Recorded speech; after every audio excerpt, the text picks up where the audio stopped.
My name is Suki and I live in Malvern in Worcestershire. Very recently, about a year back, I started my own Indian food business called Suki's Curries and Spices.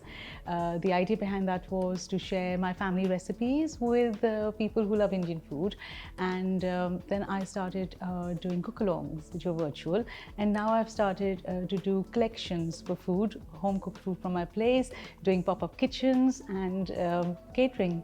The BIPC has been most supportive to me throughout my initial journey of launching the company. I've attended a lot of the webinars. I've also got phone calls and support system from the center and the staff. They've advised me on how I should go about getting my website done, about IP rights. I think the support being made available to us in Malvern has been a tremendous support to a lot of new and upcoming small businesses. Worcester, where the library is and where the BIPC center is very close to us, and everything is online, so I have a phone call every other week from the BIPC to touch base and see how I'm doing and where I'm headed with the business.